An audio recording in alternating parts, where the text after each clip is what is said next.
오늘 약속을 받은 자의 삶이란 말씀의 제목으로 주의 음성을 함께 들었으면 좋겠습니다.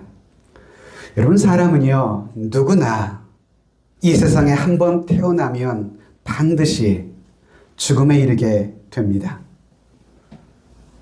그런데 사실 모든 사람의 소망이 뭡니까? 이 죽음을 피하고 싶은 것, 그것이 모든 인간의 본능이 아닙니까? 그래서 여러분, 진나라의 시황제는 영생을 얻기 위해 불로초를 얻었다는 그런 설화도 여러분 있듯이 말이죠. 그래서 사람들은 자신의 삶을 조금 더 연장해 보려고 애를 씁니다. 그러나 여러분, 누구도 우리 인생에 찾아오는 이 죽음을 피할 수 있는 사람은 그 누구도 없습니다. 자, 오늘 히브리서 9장 27절을 보면 성경은 이렇게 말합니다. 한 번 죽는 것은 사람에게 어떻게 된 것이라고요? 정해진 것이라고요. 그리고 그 후에는 무엇이 앞을 기다립니까? 심판이 있다. 여러분, 죽음은 그 누구도 피할 수 없습니다. 그리고 죽음 후에는 그 누구도 예외 없이 피할 수 없는 것 또 하나가 심판입니다. 아담도 죽었고요. 노아도 죽었고요. 오늘 우리가 다루고 있는 아브라함 역시 죽었습니다. 그리고 하나님 마음에 합한 사람이라고 불리워졌던 다윗도 역시 이 세상을 떠났습니다. 심지어 여러분, 우리 사랑하는 예수님도 죽으셨잖아요. 물론 그 예수님께서는 오직 유일하게 다시금 다시 사신 부활의 주님이셨지만 여러분, 우리 모두는 예외 없이 언젠가는 이 땅을 떠날 것입니다.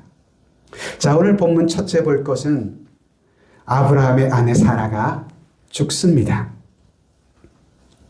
아내 사라는 127세를 살다가 죽었던 것을 볼 수가 있어요.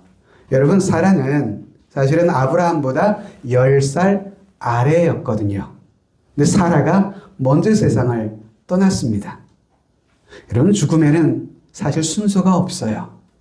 올 때에는 순서가 있지만 갈 때에는 누가 먼저 갈지 그 순서는 예측할 수가 없습니다. 자, 본문 1절을 보실까요? 사라가 127세를 살았으니 이것이 곧 사라가 누린 횟수라.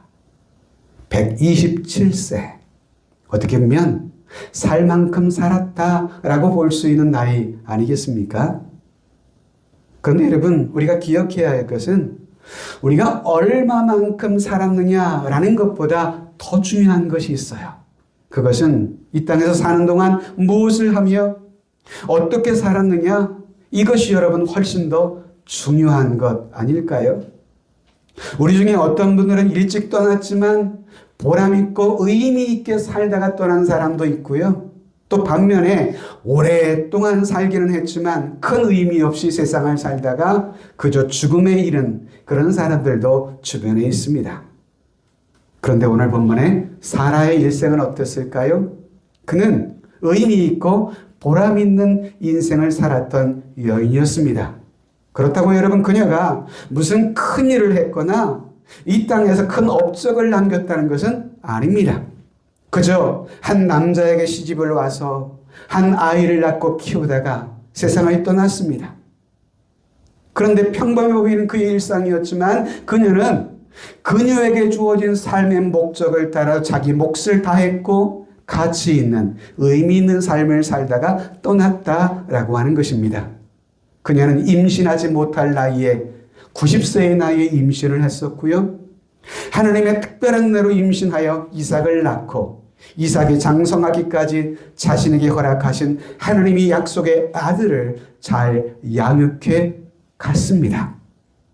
사실 그녀의 삶에 그 외의 한 일은 별로 기억이 나지는 않습니다만, 자, 여러분, 하나님 앞에서는요, 이 땅에 사는 동안 우리가 얼마나 큰 일을 했느냐, 얼마나 많은 일을 했느냐, 이것이 중요하지는 않습니다. 하나님 앞에서 우리가 이 땅을 떠날 때 중요한 것은 하나님이 원하시는 삶을 이 세상에서 살다가 떠났느냐, 이것이 하나님 보시기에 소중히 여기는 가치라는 사실을 여러분 기억해야 할 필요가 있습니다. 여러분, 사라가 낳은 아들은 하나님께서 그의 가정에, 그의 후손들에게 약속하신 믿음의 아들, 약속의 아들이었습니다. 그리고 그 아들 이삭을 통해서 먼 훗날 이 땅에 우리를 구원할 메시아가 그의 후손을 통해서 오셨지 않습니까? 사람은 그런 거 아니에요. 예수님의 모친 마리아는 어떻습니까? 그녀 또한 여인으로서 가장 영광스러운 삶을 살았던 사람입니다. 그녀는 예수를 성령으로 잉태하여 여러분 이 예수라는 이 아이를 해산하여 키웠고, 그리고 그 예수님께서 십자가에 못 박혀 돌아가실 때까지 그의 인간의 어머니로서의 역할에 충실했던 여인, 그가 마리아였었잖아요. 그녀는 그녀에게 주어진 삶의 목적을 따라 가장 영광스러운 생애를 의미 있고 보람 있게 살았던 여인으로 볼 수가 있습니다. 그렇습니다, 여러분. 우리 생애에서 가장 의미 있는 것이라는 것은 어떤 것일까요? 우리가 믿음 안에서 내 삶이 의미가 있다는 것을 하나님 앞에 평가받는 중요한 기준은, 그것은 하나님의 섭리와 계획을 따라 우리가 살고 있는가, 바로 거기에 달려 있는 것입니다. 하나님께서 우리의 삶에 주목하시는 부분은 바로 그것입니다. 너를 향한 나의 계획에 너는 얼마나 따르며 살았는가, 이것이죠. 여러분, 예수 그리스도는 하나님이셨습니다. 그분은 인간의 몸을 입고 이 땅에 오셨을 때 이 세상에 와서 하신 일은 오직 한 가지일 뿐이셨습니다. 예수님께서는 이 땅에 오셔서 수많은 병자들을 고치셨습니다. 천국 복음을 가르치셨습니다. 예수님은 능력이 많으신 전능하신 하나님이셨습니다. 그래서 그 능력으로 많은 여러 가지 일들을 하실 수 있었지만, 그러나 예수님께서는 그 능력을 가지고 병원도 만들고 학교도 세우고 다양한 일들을 하실 수 있었지만, 그분께서 하신 일은 한 가지 일에 집중하셨어요. 자, 여러분, 주님께서 집중하셨던 한 가지 일은 무엇이었을까요? 그것은 십자가를 지시는 일이었어요. 주님은 오직 그 한 가지 일을 위해서 그의 인생을, 그의 시간을 그렇게 써나가셨습니다. 왜? 그것이 그에게 원하셨던 하나님의 목적이었기 때문입니다. 하나님이 원하시는 생애의 목적, 그분이 이 땅에 오신 목적, 십자가를 지시고 죽으시는 것이었습니다. 초대교회의 최초 순교자였던 스데반은 어떤가요? 정결하고 아름다운 사람이었습니다. 당시 수많은 유대인들에게 사랑과 칭찬과 존경을 받았던 사람이었거든요. 그런데 스데반의 생애의 목적은 무엇이었을까요?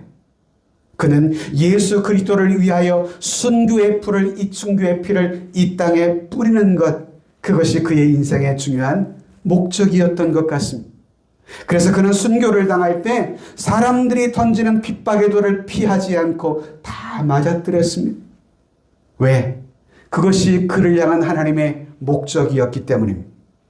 그래서 돌을 맞으면서도 성경은 말하기를 그의 얼굴은 천사의 얼굴처럼 빛이 났다고 했어요. 그렇게 죽음에 이뤘던 이유가 뭘까요? 자신의 사명이 무엇인지를 스데반은 알고 있었기 때문에 그렇습니다. 자, 묻습니다, 여러분. 그렇다면 오늘 여러분들의 삶의 의미는 무엇일까요? 오늘 여러분들이 이 땅을 살아가는 삶의 목적은 과연 무엇에 두고 있습니까? 나는 무엇을 위해 이 세상에 태어났으며 이 땅에서 무엇을 하다가 이후에 나는 하나님 앞에 갈 것인가? 오늘 본문의 사라는요, 이삭을 키우며 그를 하나님 앞에 드리고자 힘썼던 여인이었습니다. 그래서 그 목적을 위하여 아내로서, 어머니로서의 삶에 최선을 다했던 여인, 그가 사라였었습니다. 두 번째 테마는 약속의 땅 헤브론에 보려고 하는데요. 2절을 한번 같이 읽어볼까요? 시작. 사라가 가나안 땅 헤브론 곧 기럇 아르바에서 죽음에 아브라함이 들어가서 사라를 위하여 슬퍼하며 애통하다가, 여기 헤브론이라는 지명이 나오죠. 헤브론이란 이 지명, 사라가 운명했던 장소입니다. 자, 여러분, 우리가 몇 달 전 사도 창세기에 들었던 말씀으로 돌아가 볼까요? 아브라함이 갈대아 우르를 살아갈 때 하나님이 너의 본토 친척 아비집을 떠나 내가 지시할 땅으로 가라 말씀하셨을 때 아브라함은 그 말씀을 따라 하나님이 지시한 땅으로 떠났습니다. 그래서 하나님께서 이끄시는 그곳에 도착했을 때 그 땅에 기근이 있었습니다. 그래서 당황하여 아브라함 가정은 인간적인 판단으로 애굽에 잠시 피하려 갔다가 그곳에서 아브라함은 자신의 아내 사례를 빼앗길 뻔했었던 위기를 만납니다. 이후 하나님의 돌보심으로 다시금 땅에 돌아왔을 땐 그의 식구와 재산이 늘었죠. 그로 인해서 조카 롯과 헤어지게 됩니다. 롯은 소돔으로 떠나고 아브라함은 홀로 그 땅에 남게 되었잖아요. 홀로 남은 아브라함에게 하나님께서 그를 위로하십니다. 아브라함아, 동서남북을 바라보라. 내가 밟는 모든 땅, 내가 보는 모든 땅들을 다 너에게 주리라 약속하시죠. 하나님께서 약속하신 그 땅이 바로 오늘 본문의 헤브론 땅, 바로 그 땅이었습니다. 그래서 아브라함은 그 말씀을 듣고 그 땅에 거하며 그곳에서 하나님 앞에 단을 쌓고 여호와의 이름을 불렀다라고 우리가 말씀을 듣지 않았습니까? 여러분, 아내 사라 바로 그 약속의 땅 헤브론에서 임종을 맞이했습니다. 자, 세 번째 테마는요, 죄로 인한 죽음과 부활을 볼까요? 자, 이처럼 한평생을 같이 살던 사라가 죽어 싸늘한 시체가 됐어요. 아브라함은 그런 아내의 시신을 보면서 애통해하며 눈물을 흘렸더라고 성경은 말합니다. 여러분, 사랑하는 사람을 위하여 눈물을 흘리는 모습, 그것은 아름다운 일이죠. 예수님께서도 사랑하는 나사로의 죽음 앞에서 애통해하시며 눈물을 흘리시기도 하셨잖아요. 자, 여러분, 예수님을 그리고 오늘 본문의 아브라함을 눈물을 흘리게 했던 이 죽음이라는 것, 무엇일까요? 죽음이라는 것. 죽음이 과연 어디에서부터 왔고 왜 이 죽음이라는 것은 우리로 하여금 눈물을 흘리게 하며 우리로 하여금 애통하게 하는 것일까? 그래서 수많은 장례식에 가면 유족들이 아이고 아이고 하면서 통곡하며 눈물을 흘리는 장면을 우리는 자주 보게 되지 않습니까? 죽음이란 과연 무엇입니까? 왜 우리 인간에게 죽음이라는 것은 찾아온 것일까? 로마서 6장에 보시면 성경은 말합니다. 죄의 삭은 사망이요, 하나님의 은사는 그리스도 예수 우리 주 안에 있는 영생이라고요. 인간의 죽음의 원인은 죄로부터 왔음을 성경은 분명히 선언하고 있습니다. 여러분, 원래 우리 인간은 하나님의 형상대로 지어졌습니다. 그래서 우리 인간은 죽음을 경험하지 않고 살도록 영생하도록 지어진 존재가 우리 사람입니다. 그런데 이 최초의 인간이었던 아담과의 범죄로 인해서 여러분, 죽음, 그 죄로 인해서 우리 인간에겐 사망이 찾아왔습니다. 죄를 지은 인간에게 그래서 절망이, 좌절이, 어둠의 세계가 인간 세계에 덮쳐왔던 것입니다. 이것이 인간이 처한 가장 두려운 상황이 된 것이죠. 죽음, 병, 절망, 두려움. 이것이 죄 있는 우리를 노예로 삼아 공포로 몰아넣고 낙심하게 만들고 절망케 하는 것입니다. 자, 그런데 우리를 사랑하시는 그 하나님은 더 이상 죽음이 우리를 지배하지 아니하도록 다시금 우리가 영원한 삶을 살아갈 수 있도록 예수 그리스도 안에서 우리를 재창조하기를 원하셨습니다. 인류 역사 이래로 인간의 죄로 인해서 죄가 가져다주는 죽음과 공포가 그동안 인류 역사 이래 우리를 지배해 왔지만, 그러나 그 죽음이 정복하지 못했던 유일한 영역이 하나 있었습니다. 그분이 바로 우리 주 예수 그리스도십니다. 예수 그리스도만이 죽음이 유일하게 정복하지 못한 대상이었어요. 예수님은 인류의 모든 죄 때문에 죽으셨지만 그분은 죄가 가져다 준 사망 권세를 깨뜨리시고 다시금 부활하셨거든요. 할렐루야. 우리가 4월 달에 부활주의를 맞이하게 될 터인데요. 그러므로 누구든지 우리를 위해 죽으시고 나를 살리시기 위해 부활하신 그 예수를 믿기만 하면 우리 또한 예수님처럼 이 땅에 주오실 그날에 주님처럼 영광스럽게 부활의 몸으로 변화되게 될 것입니다. 이것이 성경이 우리에게 분명히 가르쳐주는 믿음의 본질입니다. 그래서 고린도전서 15장의 사도 바울은 이렇게 말합니다. 사망아, 너의 승리가 어디 있느냐? 사망아, 내가 쏘는 것이 어디 있느냐? 사망이 쏘는 것은 죄요, 죄의 권능은 율법이라. 우리 주 예수 그리스도로 말미암아 우리에게 승리를 주시는 하나님 앞에 감사한다고 바울은 말합니다. 죽음은 인생의 끝이지만 우리는 예수 그리스도로 말미암아 우리에게 찾아왔던 그 사망 권세를 이길 수 있게 되었다는 것입니다. 물론 살아도 죽었습니다. 그리고 여러분도 죽을 것이고 저도 언젠간 이 세상을 떠날 것입니다. 그러나 한 번 죽는 것은 사람에게 정해진 것이지만 우린 2번 죽으면 이르지 아니할 거예요. 2번 죽는 사람은 누굽니까? 육신의 죽음은 모두가 피할 수 없는 죽음일 수 있지만 영적인 죽음이 영원한 죽음이기 때문에 공포스러운 것이죠. 우리는 예수 그리스도 안에 있게 되면 예수님처럼 부활하여 승리함으로 저 영원한 하나님의 나라에 우리는 이르게 될 것입니다.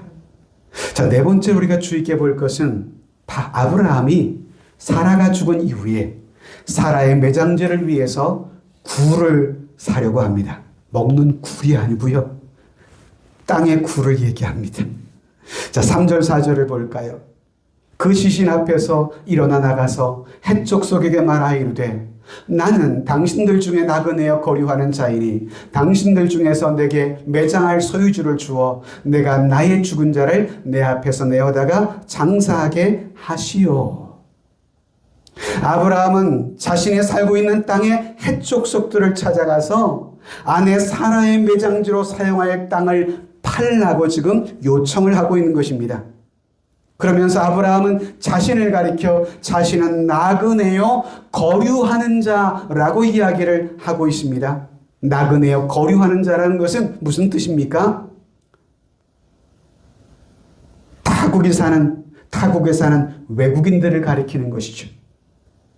여러분, 그 가나안 땅은 사실은 아브라함이 아직 민족은 이루지 않았으니까 아브라함이 이사간 곳이지 아직 그의 땅이 되지는 않았어요. 하나님의 약속하신 약속의 땅이지만 아직 그의 소유의 땅은 아니었거든요. 그러니 가나안 원주민들 입장에서 볼 때 아브라함은 나그네요 이주민일 뿐이었습니다. 여러분, 지금도 그렇지만 외국에서 우리나라에 살러 온 사람들은 법적 보호라든지 이 나라의 기득권을 갖는 것이 쉽지 않잖아요. 제가 어제 유튜브를 잠깐 보다 보니까 우리나라 코로나가 창궐할 때 외국인들 근로자들이 많이 정치적 불이익을 받았다는 그런 영상이 하나 떠올라서 주의 깊게 봤습니다. 한참 마스크 사태가 벌어질 때에도 항상 외국인들은 뒷전이었어요. 자국의 사람들에게 먼저 우리나라는 마스크를 주었었거든요. 우리나라의 입장에서는 당연한 것 같지만 우리나라에 와서 살고 있는 이주민들 입장에서는 불이익을 당하고 있는 셈이었던 것이죠. 자, 여러분, 아브라함만일까요? 우리 모두는 여러분 이 땅에서 사실 나그네와 같은 삶을 사는 사람들이잖아요. 여러분 나그네 아닙니까? 나그네라는 것은 뭡니까? 나그네는 잠시 있다가 떠나는 사람을 나그네라고 말하잖아요. 옛날 유행가 가수처럼 인생은 나그네길 이란 노래가 있었듯이 우리 모두는 나그네입니다. 무엇을 통해 알 수 있어요? 한 번 왔다가 이 세상을 다시금 떠나가기 때문이에요. 영원히 이곳에 산다면 우린 나그네는 아니겠죠. 근데 저와 여러분들은 그렇지 않지 않습니까? 언제나 언제든 우린 떠날 수밖에 없어요. 자, 5절을 보실까요? 헷족 속에 아브라함에게 대답하이르되 내 주여 들으소서. 당신은 우리 가운데 있는 하나님이 세우신 지도자이시니 우리 묘실 중에서 좋은 것을 택하여 당신의 죽은 자를 장사하소서. 우리 중에서 자기 묘실에 당신의 죽은 자 장사함을 금할 자는 없을 것입니다 라고 해쪽 속의 아브라함에게 말합니다.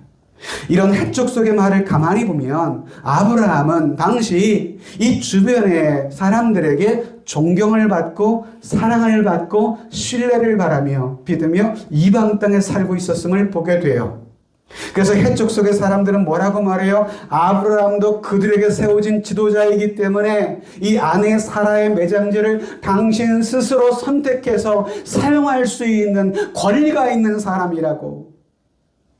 이 땅에서 당신 아내의 묘지를 사용하고자 할 때 그것을 반대할 사람 우리 중에 아무도 없다고 마음껏 선택해서 사용하라고 해쪽 속은 그렇게 말하는 것입니다. 자, 그런데 아브라함의 생각은 달랐어요. 물론 본인이 그 땅 가운데 어느 땅이든 사용할 자격이 있다 할지라도 아브라함은 그 땅을 사기를 원했습니다. 구입하기를 원했어요. 이처럼 거저받을 수 있는 자격이 있는 아브라함이었지만 거저받지 않을 때 그런 사람에게 품위가 있어지게 되는 것입니다. 자, 이에 7절을 볼까요? 아브라함이 일어나 그 땅 주민 해쪽 속을 향하여 몸을 굽히고 그들에게 말하이르되 나로 나의 죽은 자를 내 앞에서 내어다가 장사하게 하는 일이 당신들의 뜻일진데 내 말을 듣고 나를 위하여 소알의 아들 에브론에게 구하여 그가 그의 반머리에 있는 그의 막블레 굴을 내게 주도록 하되 충분한 대가를 받고 그 굴을 내게 주어 당신들 중에서 매장할 소유지가 되게 하기를 원하노라 하며 아브라함이 해쪽 속을 향해 나아가 몸을 굽힙니다. 얼마든지 땅을 자신이 임의로 선택해 사용할 사람이라고 해쪽 속에게 인정받은 사람임에도 불구하고 그 땅 백성을 향해서 아브라함은 몸을 굽히고 있습니다. 당시 여러분, 아브라함은 100세가 훨씬 넘은 노년의 할아버지 아닙니까? 전 이런 모습 속에서 노년의 아브라함의 겸손과 그의 신앙의 아름다움을 보게 됩니다. 사실 아브라함은 전에부터 미리 마음속에 그 해쪽 속의 땅 중에 삼고자 했던 마음에 찜했던 땅이 있었던 것 같습니다. 그 땅이 어디냐? 에브론이라고 하는 사람의 소유지였던 막벨라라는 굴이었습니다. 10절 이하를 볼까요? 에브론이 해쪽 속 중에 앉아있더니 그가 해쪽 속 곧 생문에 들어온 모든 자 같은 데서 아브라함에게 대답하여 이르되 내 주여 그림하소서 내 말을 들으소서 내가 그 밭을 당신에게 드리고 그 속의 굴도 내가 당신에게 드리되 내가 내 동족 앞에서 당신에게 드리오니 당신의 죽은 자를 장사하소서. 아브라함이 갖기를 원했던 막벨라굴의 주인 에브론, 이 땅 주인이었던 에브론이 아브라함의 이 말을 듣고는 뭐라고 이야기하는 겁니까? 아브라함이요, 당신이 원하는 굴, 그 밭 모두 다 드리겠노라. 지금 이렇게 말하는 거잖아요. 그리고 에브론은 모든 동족들이 보는 앞에서 무려 3번씩이나 반복해서 뭐라고 말합니까? 드리고 드리되 드리오니, 공짜로 값없이 드리겠다고 3번씩이나 반복해서 아브라함에게, 그리고 거기에 모인 모든 사람들 앞에서 말하고 있잖아요. 그럼에도 불구하고 아브라함은 계속해서 아니라는 거예요. 그 글을 대가를 지불하고 돈을 주고 사겠다고 말하는 상황이에요. 12절을 볼까요? 아브라함이 이에 그 땅의 백성 앞에서 몸을 굽히고 그 땅의 백성이 듣는 데서 에브론에게 말하이르되 당신이 합당히 여기면 청하건대 내 말을 들으시오. 내가 그 밭값을 당신에게 주리니 당신은 내게서 받으시오. 내가 나의 죽은 자를 거기 장사하겠노라. 자, 여러분, 아브라함은 지금 무엇을 하고 있습니까? 여러 사람들 앞에서 자신이 구입하려 했던 에브론의 이 막벨라 굴을 확실하게 공정을 받고 그 땅을 구입하기를 원하고 있는 거예요. 우린 여기서 궁금해요. 아니, 값없이 공짜로 누리며 사용할 수 있도록 허락해 주겠다는데 우리 같으면 그래요, 고맙습니다 하고 받을 수 있잖아요. 그런데 굳이 왜 이렇게 돈을 주고 구입을 하기를 원했을까요? 여러분, 왜일까요? 성경은 여러분 읽을 때 퀘스천 마크를 자주 해보셔야 돼요. 왜 아브라함은 이 땅을 굳이 돈을 지불하고 자신의 것으로 수많은 사람들이 보는 앞에서 공증을 받은 채 사려고 했던 것일까? 제가 오늘 이 본문을 보는 목적이 바로 여기에 있습니다. 물론 염치 없는 행동은 하지 않겠다는 그런 마음이 있었던 것도 같습니다.